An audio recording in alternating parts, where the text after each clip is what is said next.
Hi ඔන්න අද මම රසම රස ඉස්සෝ කරියක් හදාගන්න රෙසිපි එකක් අරගෙන ආවා.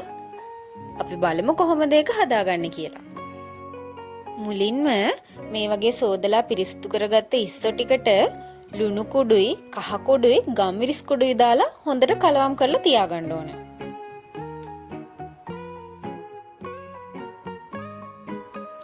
මේක දැන් අපි සීසන් වෙන්න තියාගන්න ඕනේ.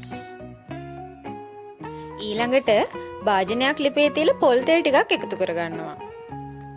තෙල් එක රත් වෙනකොටම සුදු ලුණු ටික එකතු කරගන්නවා.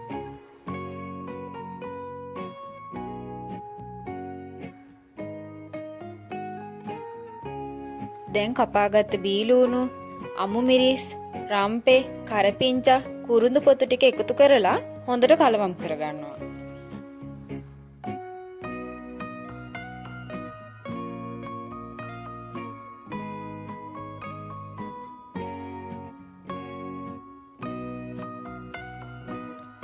ඒ ටික කලවම් කරලා මේකට මිරිස් කුඩුයි බෙදපු 3-5 එකතු කරලා හොඳට කලවම් කරගන්නවා.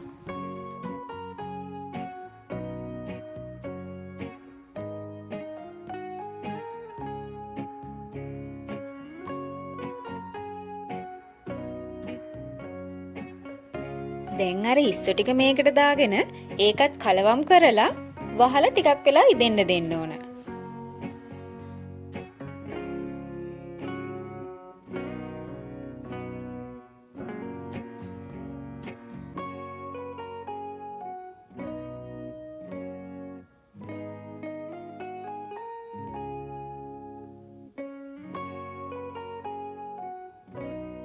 ඔන්න බලන්නකො විනාඩි 10ක් විතර මේක වහලම ඉදෙන්න තිබ්බහම ඉස්සන්ගේ තියෙන වතුර වලින් හොඳට ඉස්සෝ එක ඉදිලා තියෙනවා.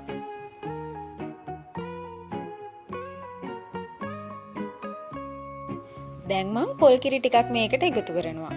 පොල් කිරි ගොඩක් අවශ්‍ය වෙන්නේ නැහැ. ඉස්සෝන්ගේ වතුර ගතියක් තියෙන හින්දා චුට්ටක් තිබ්බනම් ඇති.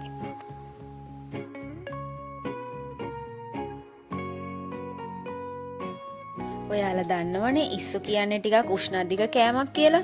ඉතින් ඒ හින්දා මම මුරුංග කොළ ටිකක් එකතු කරගන්නවා උෂ්ණ ගතිය ටිකක් අඩු වෙන්න.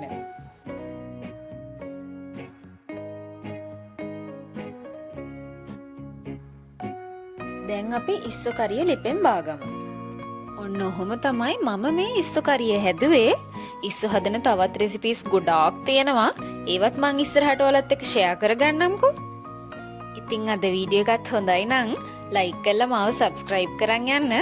ඔයාලගේ අදහස් මොන හරි තියෙනවා නම් කමෙන්ට් කරන්නත් අමතක කරන්න එපා. මේ වගේ තවත් රෙසිපි එකක් අරන් මං ආයෙත් එන්නම්. එතකන් ඔයාලට සුබ දවසක්.